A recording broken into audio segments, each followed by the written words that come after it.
Olá, turma. Sejam todos muito bem-vindos à disciplina de Tecnologia das Construções 2. Sou o professor Renan. Cadê? Deixa eu abrir a câmera aqui, né?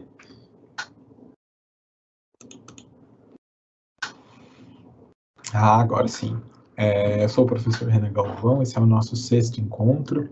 A gente está finalizando hoje a unidade 2 do nosso livro didático, que é a sessão, né, correspondendo aí ao conteúdo da sessão 2.3, que vai falar justamente sobre conforto lumínico, né?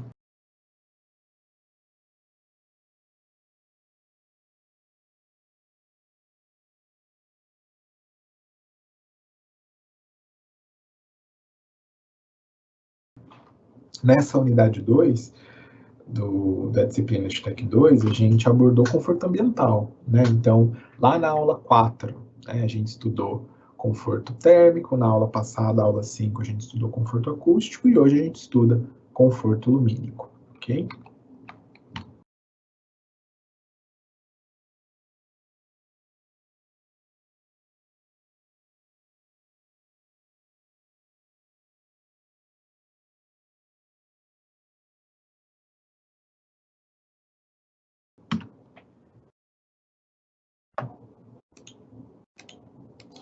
Então, vamos ao tema da nossa aula de hoje, conforto lumínico, seção 2.3 do livro. Aproveito para reforçar que o chat de perguntas e respostas está aberto e que vocês podem mandar aí as contribuições, tá? As dúvidas de vocês, conforme elas forem surgindo, ok?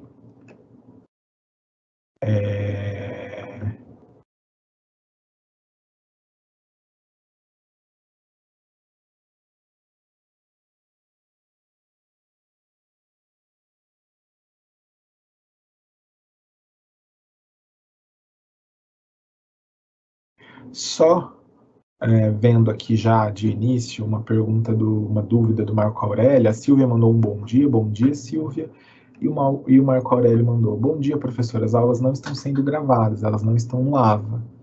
Estamos na 6ª aula e não tem nenhuma delas. Certeza, Marcos? Ô, Marco, você consegue... Você não está conseguindo acessar pelo link da aula? Eu até vou perguntar depois para o resto da turma, pessoal, se só está acontecendo isso com o Marco Aurélio ou se ninguém está com acesso às aulas. Vocês me confirmam? Vocês estão conseguindo acessar as gravações das aulas ou não? Vocês me confirmam, por favor? Diógenes mandou um bom dia, mestre. Turma, moderador, bom dia, Diógenes. Bom dia, caro aluno. Seja muito bem-vindo à nossa aula. Eu vou... Então, reforço a pergunta, tá, pessoal? Me confirmem depois se vocês estão com acesso às gravações da aula ou não, só para a gente saber se é um problema mais só com o Marco Aurélio ou se é um problema geral, assim, né? Se a aula não ficou disponível para ninguém ainda, tá bom? Geralmente, os alunos acessam pelo link da própria aula, né? Pelo link da própria aula, os alunos acessam a gravação, tá? Então, já a gente volta a essa discussão. Vamos ao conforto lumínico, né? A luz, a aula de hoje é quase mística, né? Vamos falar de luz, de sombra. A luz, ela é capaz de alterar a percepção sobre o espaço, né? Definindo formas, mostrando os contornos, as texturas, as cores, né? Sei lá, se eu apagar aqui a luz, né? Então muda tudo, né? A textura da minha pele muda, o meu contorno muda, né? Então a presença ou a ausência de luz, ela vai afetar a percepção, né? De objetos, de tudo, né? Ela interfere muito na percepção visual. A luz, inclusive, faz um ambiente parecer mais quente, mais frio, mais amplo, aberto, ou então mais fechado, né? A iluminação ela é feita por luz natural ou por luz artificial, né? A luz natural proveniente aí do sol, dos raios solares, presente ao longo do dia, e a luz artificial gerada pela energia elétrica, né? Aqui, no caso, né, na cabine de transmissão que eu sou,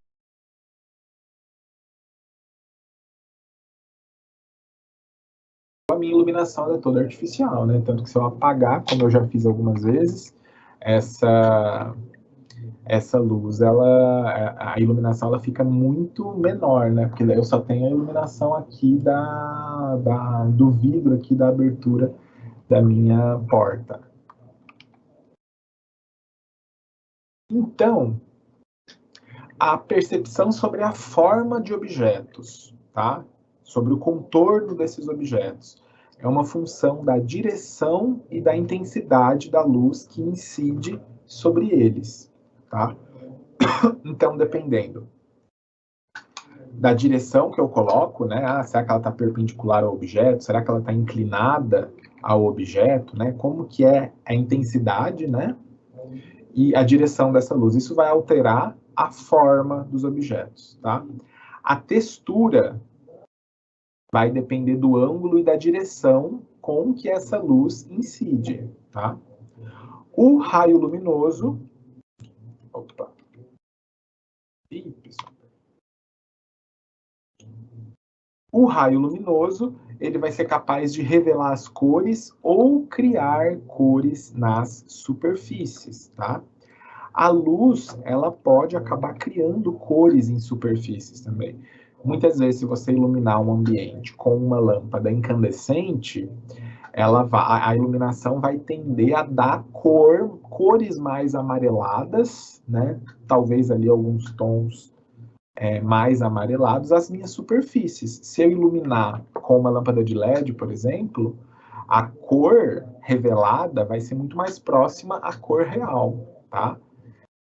Então, dependendo da iluminação, né, e por consequência do raio luminoso, eu vou poder criar cores em superfícies ou revelar essas cores da maneira mais próxima da realidade, né, com que ela seria revelada sob a luz solar.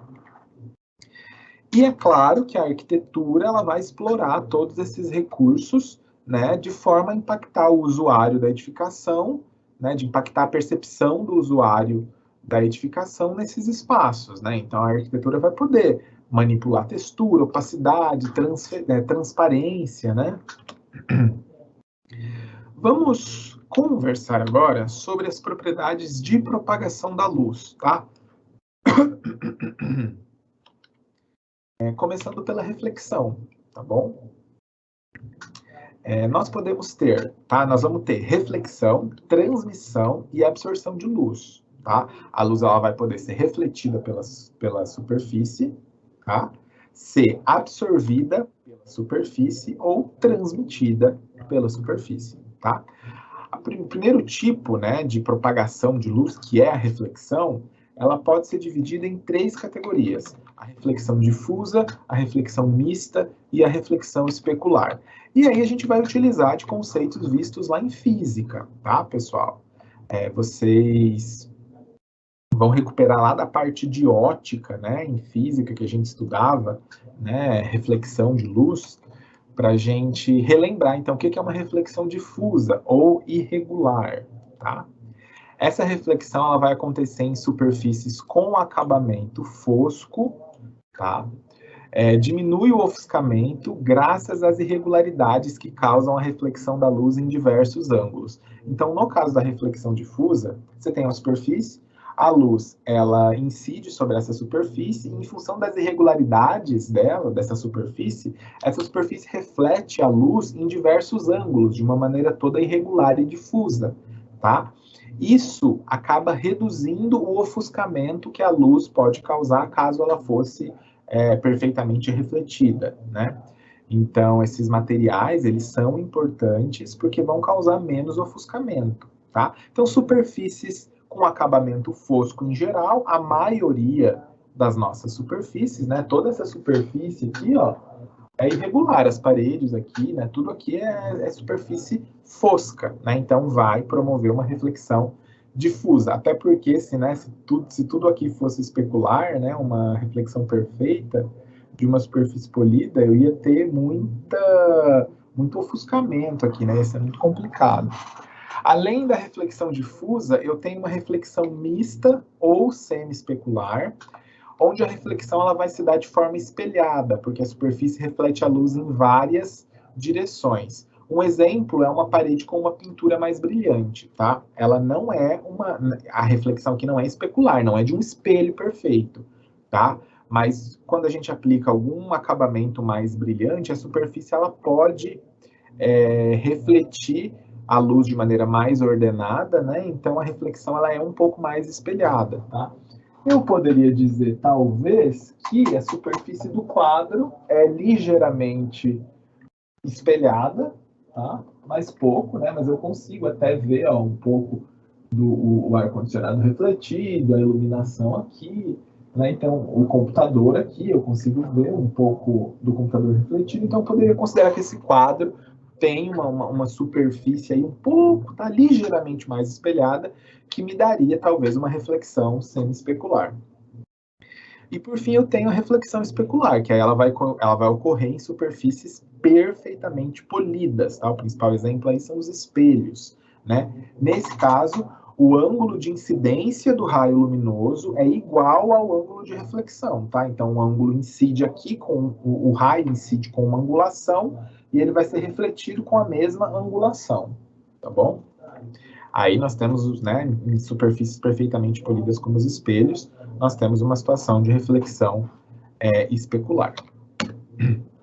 Além da reflexão, um outro mecanismo de propagação de luz, né, é a transmissão, tá? Então, na transmissão, há a passagem do raio luminoso através das superfícies que sejam transparentes ou translúcidas, né? Então, quando eu tiver uma superfície transparente ou translúcida, né? Como é o caso aqui, ó, eu vou até mostrar. Ó. A minha porta de acesso aqui tem um espelho, ó, né? Então veja só, quando eu apago a luz, ó, apaguei a luz do estúdio.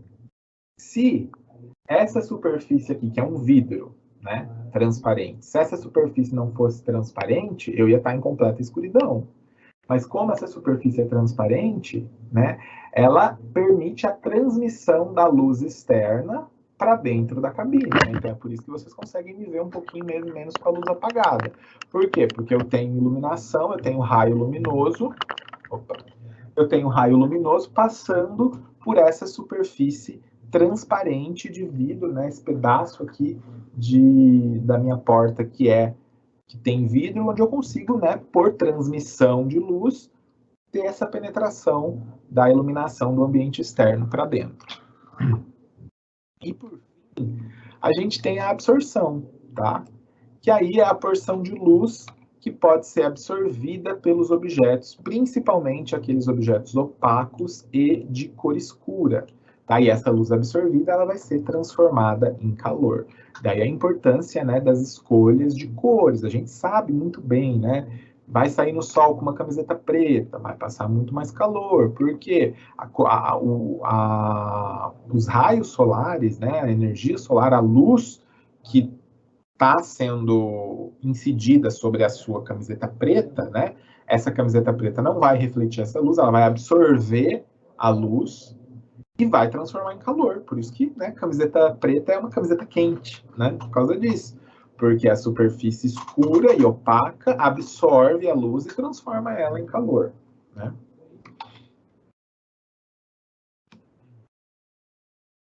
Discutir sobre qualidades da luz, tá? Então, nós vamos ter como qualidades, né, adjetivos da luz, nós vamos ter intensidade, modelagem, movimento, cor, tá? A intensidade, ela se refere à quantidade de brilho que define o nível de iluminação, tá? Então, quanto mais brilho eu tiver na minha iluminação, maior será a intensidade da iluminação, tá? A qualidade de modelagem está associada aos contrastes de intensidade e cor devido às diferentes distribuições da luz, tá? Então, a modelagem está em relação ao contraste, né? Então, se eu quero, por exemplo, dar destaque a algum objeto, né? Alguma parede da minha casa, tá? Eu posso o quê? Incidir luzes em diferentes angulações e intensidades de forma com que eu consiga modelar aquela parede ou aquela mobília, tá? Dando maior contraste entre luz e sombra, tá? Então, eu vou conseguir modelar a luz a partir do efeito de contraste, tá? Que se dá entre luz e sombra. Uma outra qualidade da luz é o movimento, né?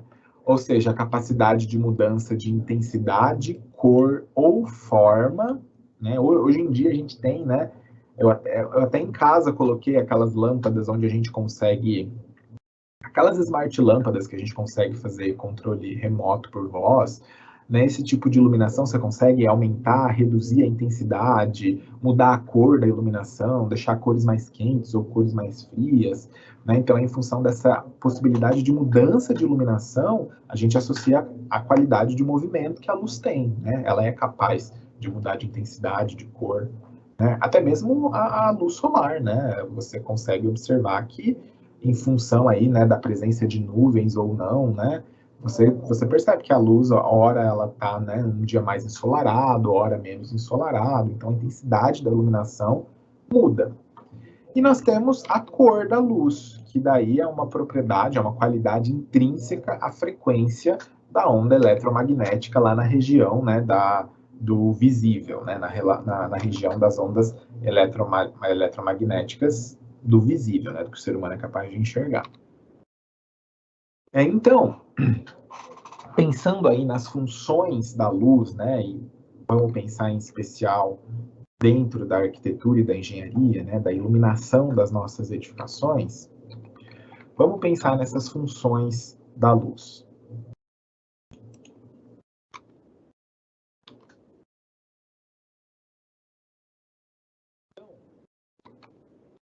A luz, ela vai ser utilizada, né, ela pode ser utilizada para destacar, chamar a atenção do observador para um ponto específico, né?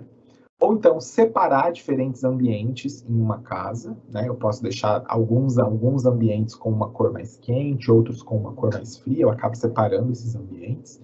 Posso ainda conectar ou criar uma transição entre espaços ou definir uma hierarquia espacial ou uma orientação visual.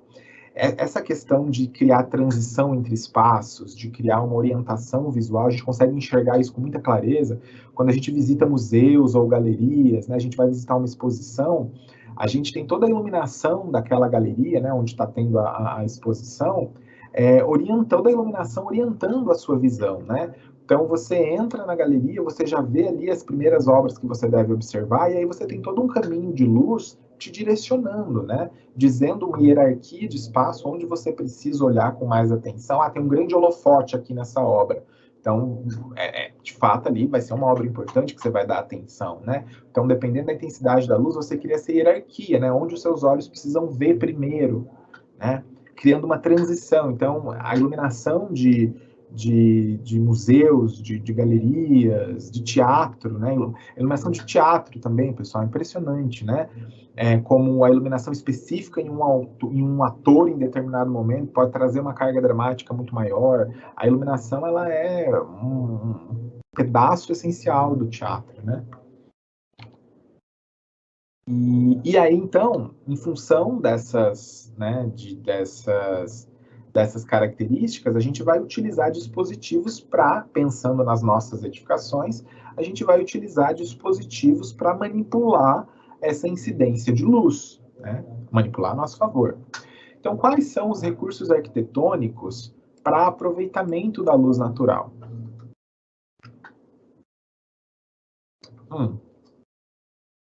Nós temos, por exemplo, janelas, sacadas, cortinas de vidro, teto translúcido, tá? Tudo isso vai permitir a entrada de luz solar, né? E se eu quero evitar o ofuscamento no interior da edificação, eu quero fazer algum controle de luz, tá? Sei lá, tá pegando o sol da manhã, né? Ele pega o sol da manhã ou o sol da tarde, pior, né? Pega o sol da tarde ali de maneira muito intensa. Eu quero dar uma controlada nessa luz. Aí a gente pode empregar toldos, cortinas, brises, beirais, venezianas, tá? Dispositivos para evitar o ofuscamento interior com essa entrada de uma luz muito intensa, né? Aqui a gente tem o um exemplo de brises horizontais, né? Brises em madeira, ó, horizontais, sobre toda a minha abertura, e isso aqui evita o ofuscamento, né? Consegue controlar um pouco da luz que está entrando. Mas eu posso ainda, né, utilizar venezianas, né? Eu posso utilizar toldos, posso utilizar beirais, né? Aqui a gente tem um toldo, aqui a gente tem um beiral sobre a janela, né? Isso tudo para controlar a incidência solar, né? Essa arquitetura, olha que interessante, ó, a sacada do quarto do andar de cima funciona como um beiral para a janela do pavimento de baixo, né? Interessante, tá? Então a arquitetura ela vai utilizar aí dessas ferramentas para conseguir manipular a luz e manter um ambiente interno com conforto lumínico, né? Com luz suficiente, mas não em excesso a ponto de causar desconforto. Em relação à iluminação natural, nós podemos ter dois tipos principais de iluminação, tá? A iluminação lateral e a iluminação zenital. A iluminação lateral ela é proveniente das janelas e das demais aberturas nas paredes, tá? Para a entrada de luz natural, luz solar. Essas iluminações laterais, elas iluminam um pouco mais, de forma mais pontual, mais localizada, tá? Elas não vão distribuir a luz com uniformidade no espaço. Mas são as mais utilizadas, né? Portas e janelas aí são as mais utilizadas, a iluminação lateral. Mas nós temos ainda a iluminação zenital, tá? Que aí ela é obtida com aberturas na cobertura da construção.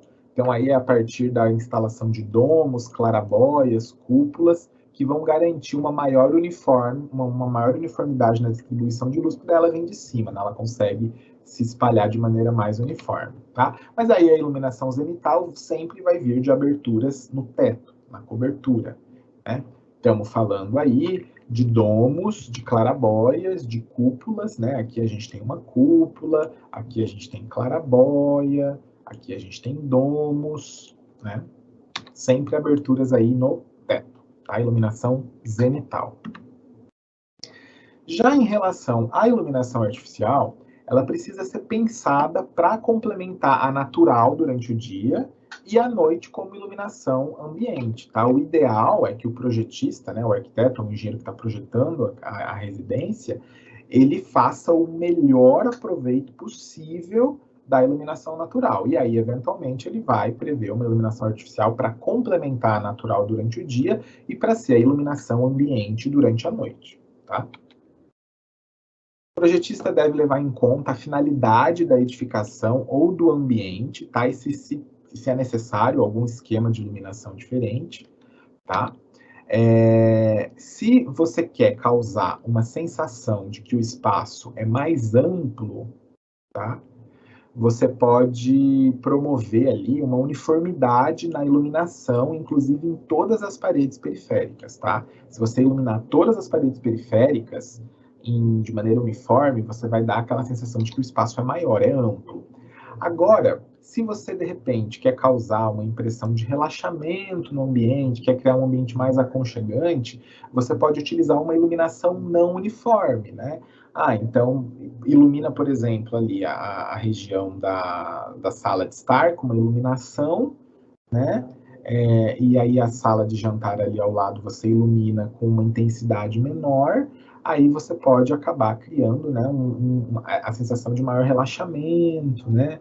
De um ambiente menor, mais aconchegante, tá? Agora, se você quer um ambiente mais amplo, aí uma iluminação uniforme em todas as paredes, tá? Se você mudar, você pode manipular a uniformidade da iluminação quando você quer criar, né, outras impressões, outras sensações.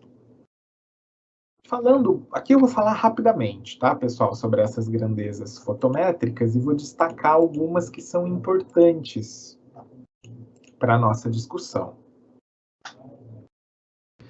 Então, nós vamos ter o fluxo energético, que é a potência dada em watts, tá? É uma medida de energia, né, utilizada na análise do consumo da nossa iluminação. Então, é a potência da iluminação, watts, fluxo energético.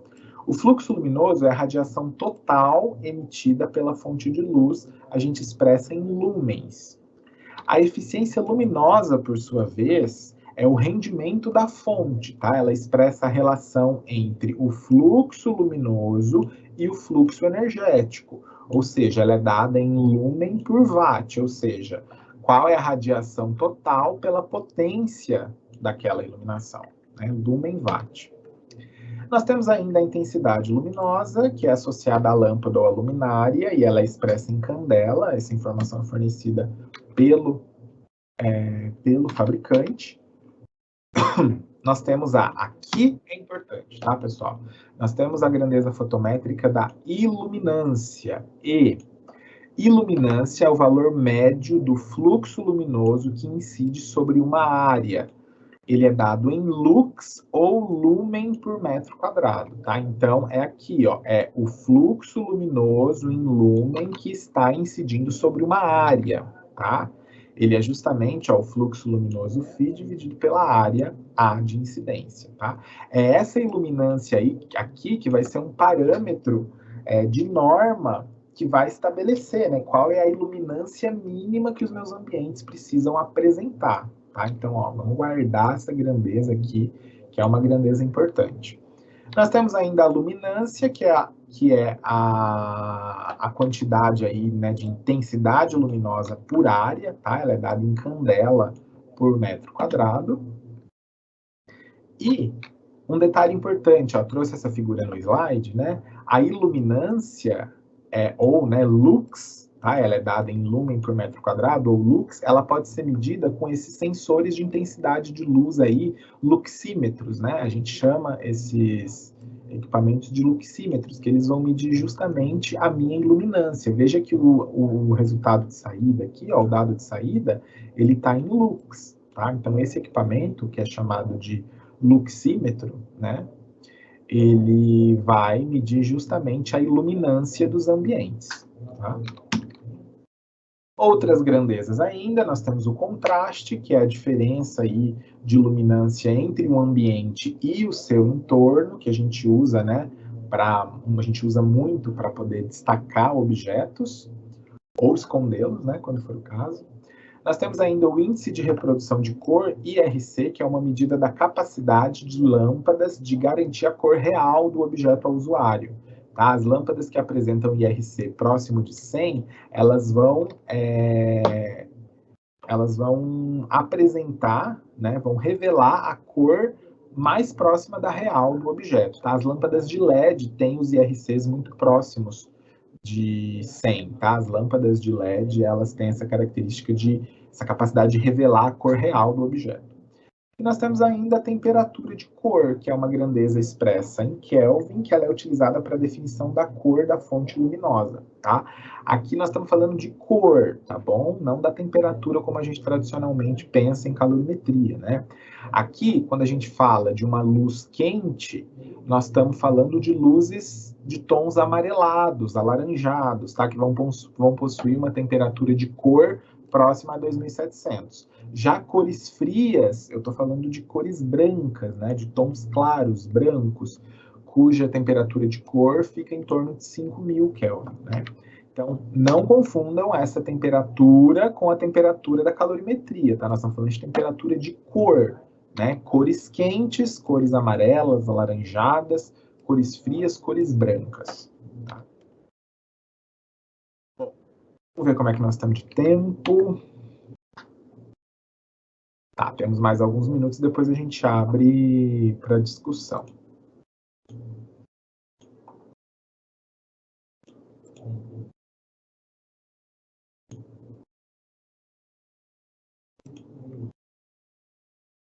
Só um minutinho, pessoal.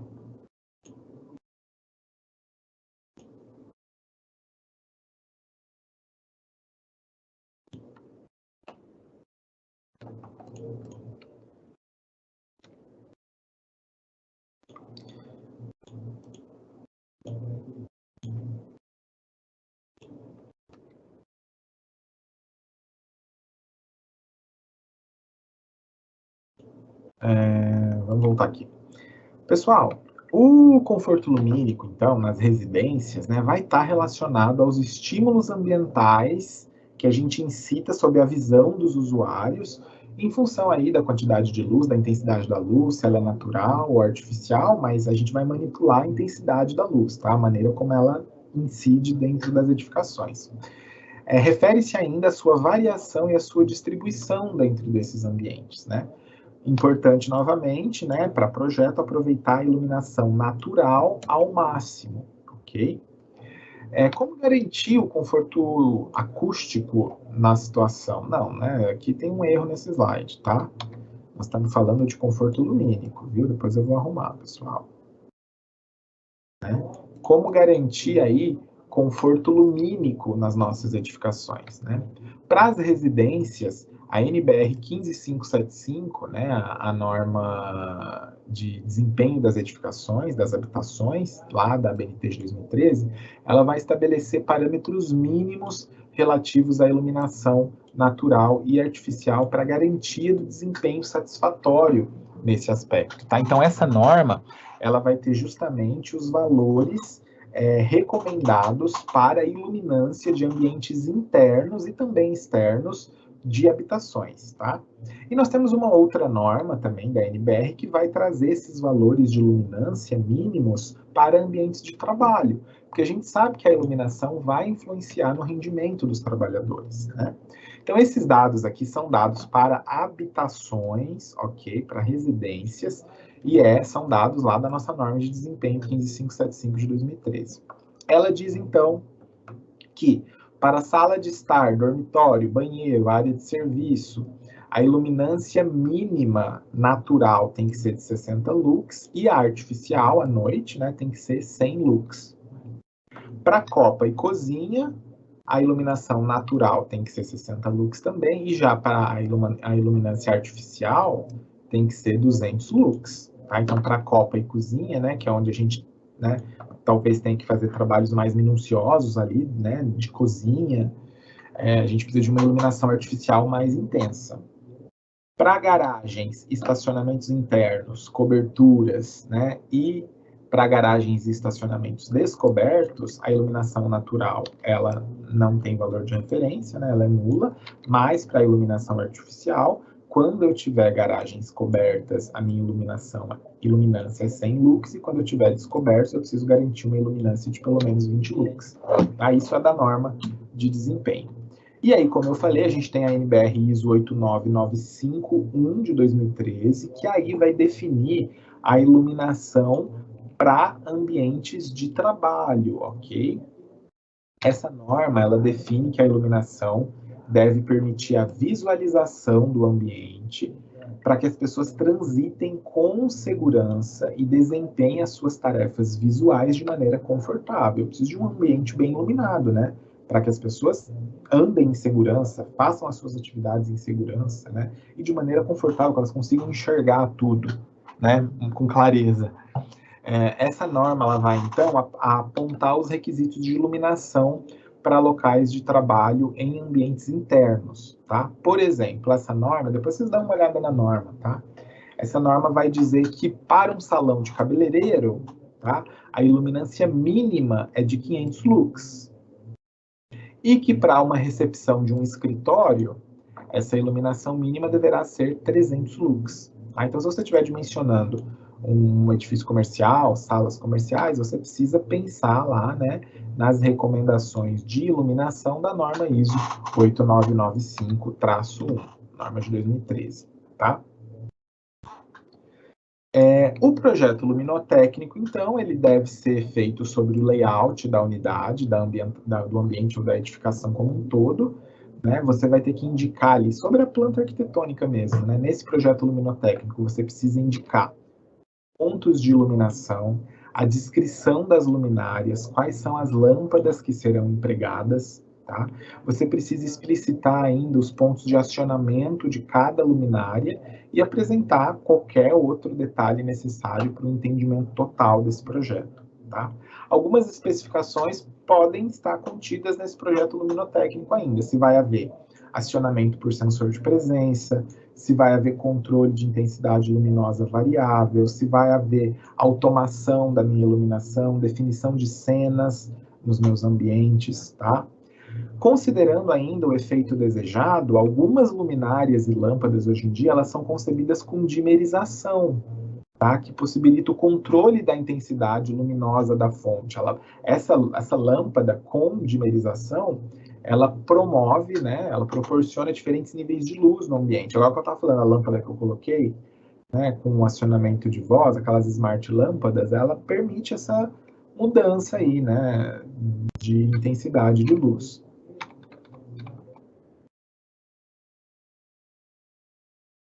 O projeto luminotécnico ainda, ele vai precisar responder as seguintes perguntas.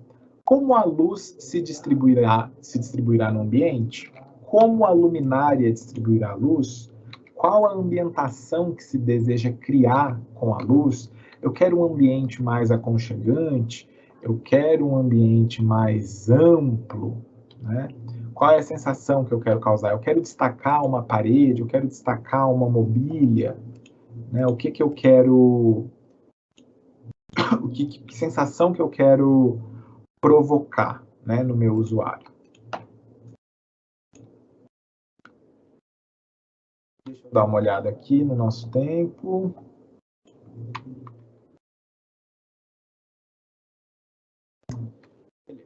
Vamos lá. Temos mais um tempinho. Para a gente fazer o dimensionamento, né, então, das nossas luminárias, aqui a gente não vai, né, nós não teremos tempo para fazer um exercício de dimensionamento, né, de iluminação, mas nós vamos conhecer que método é esse que a gente utiliza para fazer o dimensionamento, tá? É o método do fluxo luminoso ou dos lumens, tá? Onde a gente calcula o fluxo luminoso total que aquele ambiente demanda a partir dessa equação. Então, fluxo luminoso total que o ambiente demanda é igual à iluminância, que a gente vai retirar de norma, né? A área projetada de parede daquele ambiente, dividido por μ, que é o coeficiente de utilização que é fornecido pelo fabricante da luminária, e dividido por D, que é o fator ou coeficiente de depreciação, que também é indicado pelo fabricante da luminária. Tá bom? Então, você calcula o fluxo luminoso que aquele ambiente precisa, e aí depois, né, vai poder calcular, dividindo esse fluxo luminoso pelo fluxo luminoso da lâmpada em questão, né, da luminária em questão, você consegue obter quantas luminárias, quantas lâmpadas aquele ambiente precisa para fornecer essa iluminância mínima exigida por norma. Ok? Tive problema aqui, pessoal. Peraí, deixa eu de novo com vocês.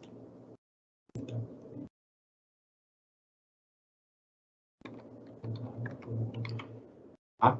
Então aí, como eu estava falando, uma vez que você encontra o fluxo luminoso total que o ambiente demanda, essa área aí a gente pode trabalhar com a área projetada, tá? Na planta arquitetônica. Aí depois que você encontra esse fluxo luminoso total, você divide pelo fluxo luminoso de cada lâmpada ou luminária e aí obtém o número de lâmpadas necessárias para aquele ambiente, certo? Para fechar o nosso conteúdo teórico, que eu quero ir para a discussão, né, para as dúvidas de vocês, em relação à automação para controle de acionamento de luz, tá? Essa solução ela demanda uma interface entre a instalação elétrica, os acionamentos e as luminárias, tá? Além dos próprios aparelhos eletrônicos, como tablets e celulares. Para a adoção de uma iluminação automatizada, a gente vai geralmente contratar uma empresa especializada para elaborar esse projeto de automação, tá bom? O arquiteto ou o engenheiro que está trabalhando com a edificação, ele pode especificar, né, todas as lâmpadas, as luminárias, fazer todos os cálculos, mas o projeto de automação em si, você vai ter que delegar para uma empresa especializada, né? E para fechar aí, eu trouxe alguns tipos de lâmpada, né? Só para constar, né? A gente já conhece, né, essas lâmpadas, né? Tá no nosso dia a dia. Mas nós temos as lâmpadas incandescentes, que elas emitem luz a partir da passagem de uma corrente elétrica por um filamento que se aquece e brilha, tá? Por isso que é incandescente, né? Esse filamento, né, quando ele tem uma corrente elétrica passando por ele, ele vai se aquecer, vai brilhar, né? E é esse brilho que ilumina o ambiente. Infelizmente, né, em lâmpadas incandescentes, a maior parte da energia elétrica ela é utilizada para gerar calor e uma menor parcela para produzir iluminação. Então, elas não são lâmpadas muito eficientes do ponto de vista energético. Nós temos as lâmpadas de descarga, Elas vão oferecer uma variada gama de cores, tá? Vão produzir luz pela passagem de uma descarga elétrica através de gases no interior da lâmpada. Nós temos as lâmpadas de LED, que hoje em dia elas têm se tornado muito populares e elas têm substituído as lâmpadas fluorescentes, né? São lâmpadas bem mais econômicas. LED vem da sigla Light Emitting Diode, ou diodo emissor de luz. Os elétrons de um semicondutor em estado sólido, eles emitem luz depois que são excitados pela passagem de uma corrente, tá? Essas lâmpadas elas vão ser muito econômicas, elas têm uma taxa de iluminação bem maior do que as incandescentes ou até mesmo do que as fluorescentes. A vida útil dessas lâmpadas também são muito maiores, tá? Vai apresentar variedade de cores e também uma boa resistência às intempéries. Tá? Então hoje eu acredito que vocês, né, na casa de vocês, aí, vocês já estão todos substituindo ou pensando em substituir as lâmpadas de vocês por lâmpadas LED, né? Ela já se popularizou muito comercialmente. Aqui então a gente tem alguns exemplos, né? Ó, aqui à esquerda nós temos lâmpadas incandescentes, né? Aqui, ó, lâmpadas fluorescentes, né? Tanto na forma tubular como na forma de luz localizada, concentrada, né? Aqui lâmpada de LED, tá? Uma lâmpada localizada de LED, mas a gente encontra lâmpadas tubulares de LED também. Os formatos já padrão de lâmpadas e luminárias, ok? É isso, pessoal. Temos alguma dúvida, né? Hoje era bastante conteúdo, mas sobrou tempo para as dúvidas também. Vamos ver aqui o que chegou para a gente.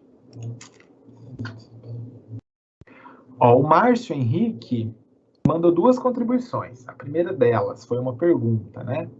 O conforto lumínico interfere no ânimo e no desempenho de uma pessoa? Com certeza, Márcio. Interfere sim, interfere no rendimento do trabalhador, nos ambientes de trabalho, pode interferir até mesmo no ânimo e no desempenho, com certeza, né?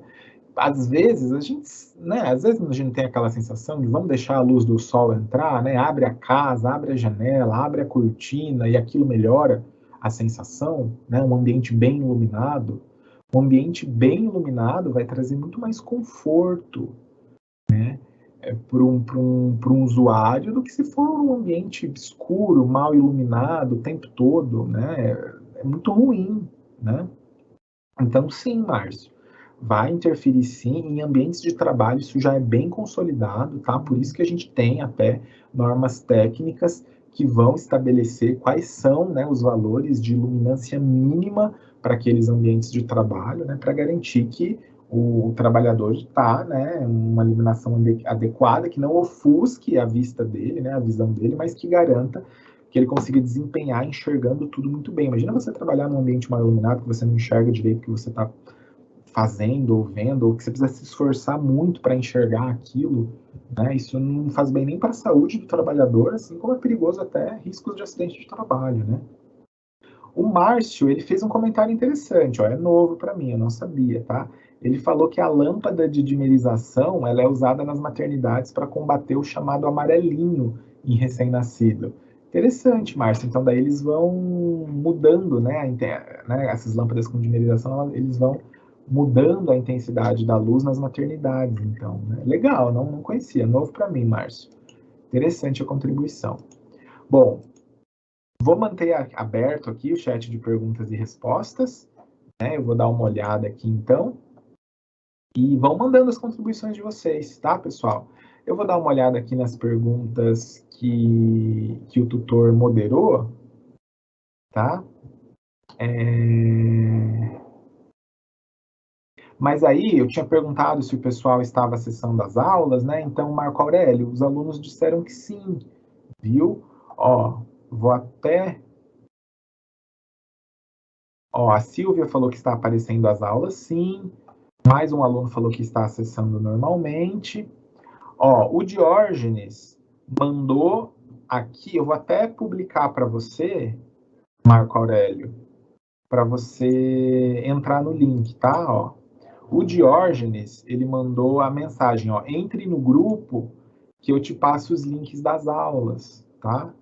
Aí, ó, Marco Aurélio, entra nesse link aqui que é do grupo, do grupo do WhatsApp da disciplina, e daí o Diógenes vai te mandar os links das aulas, tá? Se eventualmente você realmente tiver bloqueado o acesso, aí você tem que entrar em contato com a coordenação para vocês abrirem um chamado, tá? Que aí pode ser algum problema no AVA, tá? Mas entra lá no grupo da disciplina que o Diógenes se prontificou a te mandar os links das aulas, tá bom?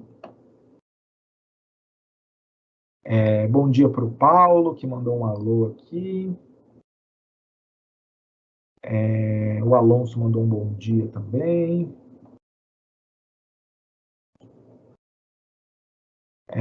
Mais alguma dúvida, pessoal? Algum comentário?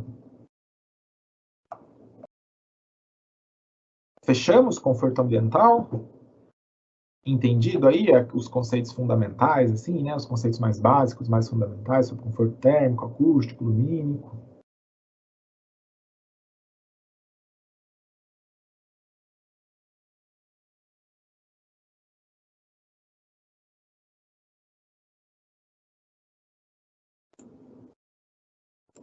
Ó, o Paulo Santos, ele mandou uma mensagem: professor, eu não consegui pegar as aulas de materiais contigo porque eu estava com problemas com os Teams.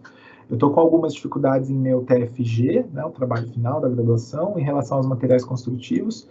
É possível eu tirar essa dúvida com você? Paulo, será que foi você que me escreveu no AVA? E aí eu respondi e pedi mais informações de projeto, né, para poder fazer algumas definições. Será que foi você, Paulo? Eu acho que foi, né?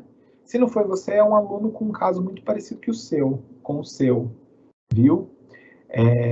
Me manda mensagem pelo AVA, então, de novo, responde aquela mensagem minha, se foi você de fato, agora eu não lembro o nome do aluno que era.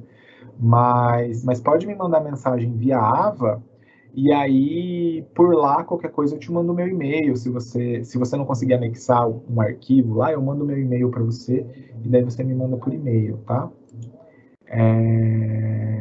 Eu acho que era você, tá? O Paulo falou, acho que foi. Acho que é isso mesmo. Me manda lá mensagem no AVA de novo com mais informações do projeto, tá? Se conseguir anexar algum arquivo, alguma imagem, pode mandar lá, que a gente se comunica por lá, tá bom?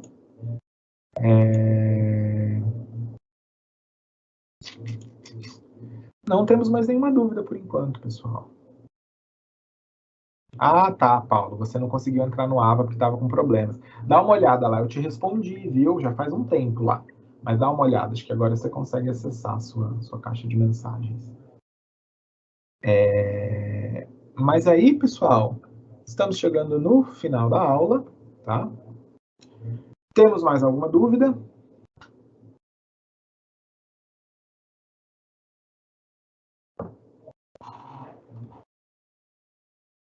Aí, a partir da próxima aula, a gente já entra na unidade 3 da disciplina, tá, pessoal? Já vamos ver assunto novo. Combinado. Paulo, pode me mandar sim, tá? O Paulo mandou que pode deixar que eu envio, pode mandar mensagem lá sim, tá? Pessoal, eu vou encerrando a aula por aqui então, ok? Eu desejo a todos um bom fim de semana, tá? Descansem bem, né? Aproveitem o domingo aí, uma boa semana nessa próxima segunda que se inicia. Nós nos vemos semana que vem, né? A gente tem as aulas de disciplinas interativas no próximo sábado, aí depois a gente vai ter, se eu não me engano, uma semana que vocês vão estar com outras atividades, a gente vai ter uma semana de folga das DIs, mas sábado que vem a gente ainda tem aula, combinado? Um bom final de semana para todo mundo, então. Nos vemos sábado que vem. Um abraço, pessoal. Até a próxima. Tchau, tchau.